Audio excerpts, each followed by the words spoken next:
In 2025, the United States spent nearly $900 billion on its military, more than the next 10 countries combined, and nearly half of all discretionary federal spending. It is the largest defense budget in human history.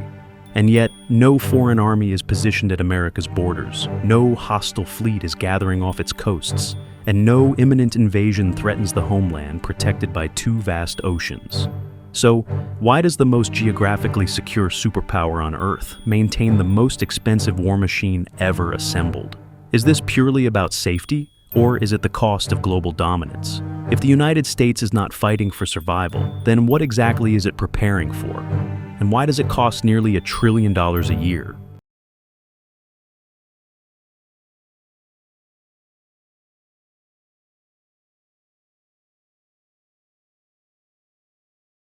When we picture the US military, we think about combat power, jets in the sky, ships at sea, troops on deployment. But the real story is scale. The Department of Defense oversees roughly 3.4 million people. That includes about 1.3 million active duty troops, over 800,000 reservists and National Guard members, and more than 700,000 civilian employees. If ranked as an employer, it would rival the largest organizations on Earth. Its footprint is global. The United States operates approximately 750 to 800 military bases overseas, across more than 70 countries. In Germany alone, tens of thousands of American personnel are permanently stationed. In Japan and South Korea, entire communities are built around long-term U.S. deployments. At sea, the U.S. Navy maintains 11 nuclear-powered aircraft carriers, more than the rest of the world combined. Each costs around $13 billion to construct, carries over 5,000 personnel, and deploys with a full strike group of destroyers, submarines, and aircraft. But the system doesn't stop at warfighting. It runs one of the largest healthcare networks in the country, funds housing for hundreds of thousands of military families, operates schools on bases worldwide, and maintains pension obligations stretching decades into the future. This isn't just a military force. It's a globally distributed administrative, industrial, and scientific infrastructure. And once an institution reaches that scale, maintaining it becomes a permanent structural expense, far beyond the cost of a conventional defensive army.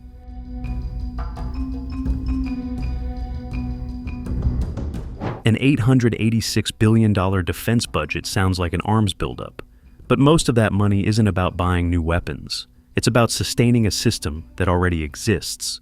The largest share, roughly $370 billion, goes to operations and maintenance. This covers the day-to-day cost of running a global military network, fuel for aircraft and naval fleets, transport systems that can deploy forces worldwide, repairs for ships, vehicles, and aircraft, large training operations, the upkeep of hundreds of overseas bases, even environmental remediation from past military activity.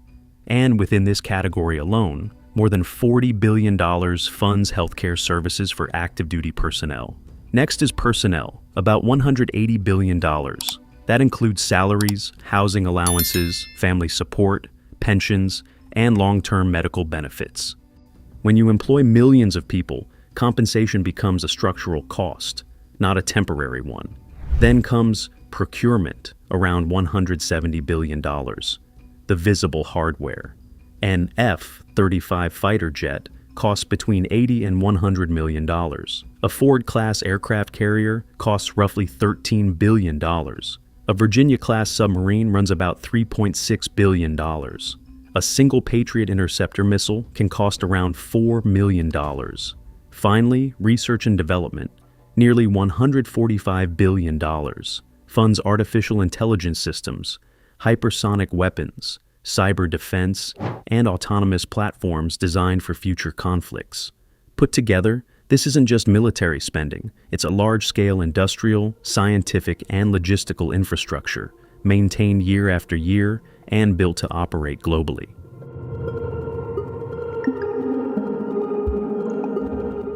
To understand why the US spends this much, you have to understand what it's trying to maintain. The United States is not structured like a typical defensive nation. It doesn't just guard its borders, it anchors a global system. Through NATO, the US commits to defend more than 30 allied countries. That promise requires permanent troop deployments in Europe and the capability to respond quickly if any member is attacked. In the Pacific, American forces are stationed across Japan, South Korea, Guam, and increasingly the Philippines, forming a forward presence designed to deter conflict and balance China's growing power. At sea, the U.S. Navy patrols shipping lanes that carry nearly 90% of global trade. Oil from the Persian Gulf, electronics from East Asia, food and raw materials crossing oceans daily. The stability of those routes underpins the global economy. This is often described as hegemonic stability, the idea that a dominant power absorbs the cost of maintaining international order because it benefits from that order. Without U.S. naval dominance, maritime insurance rates would rise, shipping costs would increase, and regional powers might accelerate their own arms buildups. Global markets would become more volatile. Acting as the global policeman is not just rhetoric. It is an expensive structural role. And a country that chooses to sustain global dominance cannot operate on the budget of a purely defensive state.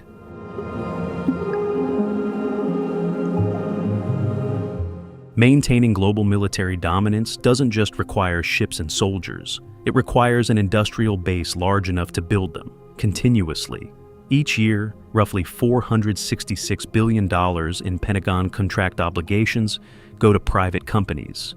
That's more than half of total defense contract spending. In practical terms, national security is tightly interwoven with corporate revenue streams.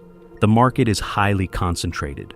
5 firms, Lockheed Martin, RTX, Raytheon, Boeing, Northrop Grumman, and General Dynamics, dominate advanced weapons production. Over the past 30 years, mergers reduced dozens of major defense contractors into this small group, limiting competition. In 2023, Lockheed Martin generated about $67 billion in revenue, with the majority coming from U.S. government contracts.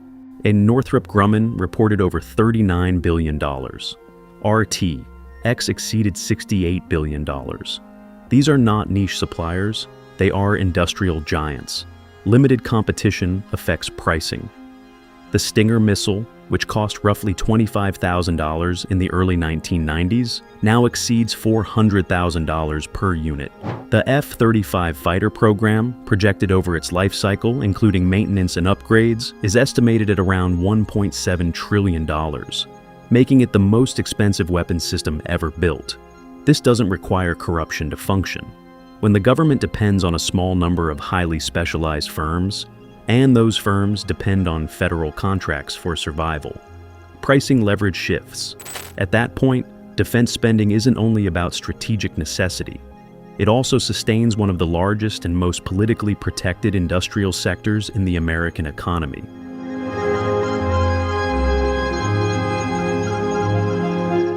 If the defense budget rarely shrinks, the reason is not only strategic necessity, but political structure.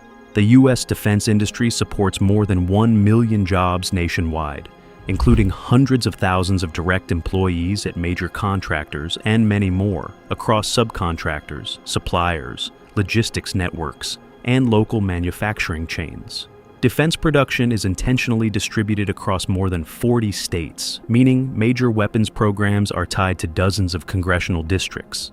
The F-35 program alone involves suppliers in over 45 states, linking local economies directly to federal defense contracts. When Congress debates funding for these programs, lawmakers are not voting on abstract national security doctrine. They are weighing the economic consequences for workers, tax bases, and industries back home. Cutting a contract can mean layoffs, factory closures, and political backlash. At the same time, major defense firms collectively spend tens of millions of dollars each year on lobbying and campaign contributions, with total industry lobbying expenditures often exceeding $100 million annually. Much of that effort focuses on members of armed services and appropriations committees, the very lawmakers responsible for shaping the defense budget. Added to this is the revolving door, where senior Pentagon officials frequently transition into executive, advisory, or lobbying roles within defense companies, while industry leaders move into government positions. The result is not necessarily corruption, but a system of aligned incentives, Contracts sustain jobs, jobs create political pressure, profits finance lobbying, lobbying helps secure future contracts. Over time, this structure makes large defense budgets politically resilient, even outside of wartime.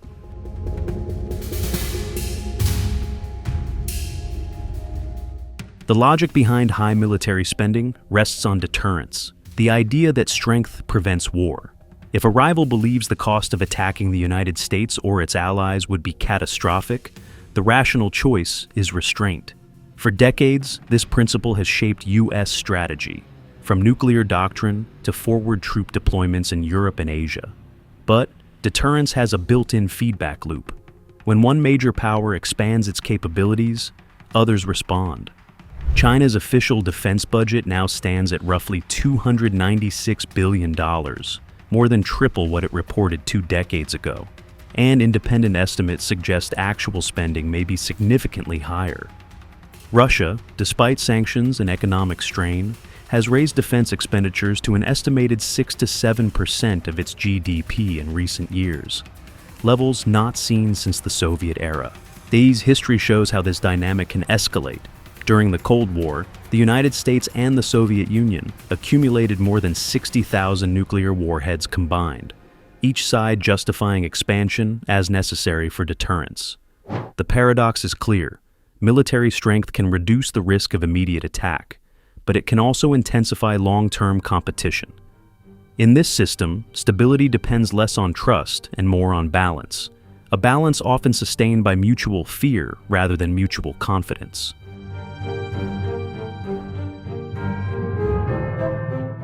Every dollar allocated to defense is a dollar not spent somewhere else. That's not ideology, it's arithmetic. While the Pentagon receives nearly half of discretionary federal spending, the State Department and foreign aid together account for roughly 1 to 2% of the budget.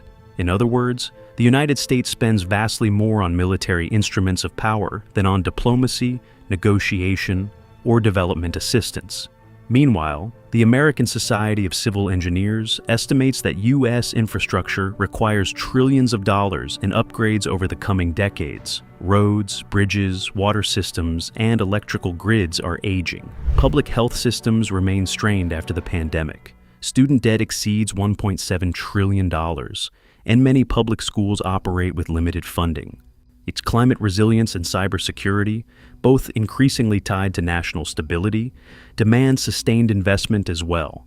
None of this means defense spending is unnecessary, but it does raise a deeper question. What do we mean by security? Is it defined solely by military strength and global projection?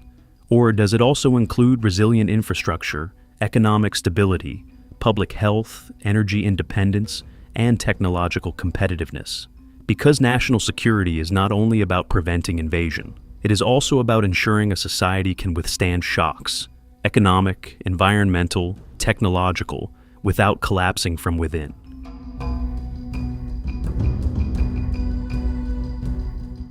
Even after the wars in Iraq and Afghanistan wound down, defense spending did not collapse. It dipped briefly, then began rising again. That's because the system didn't disappear.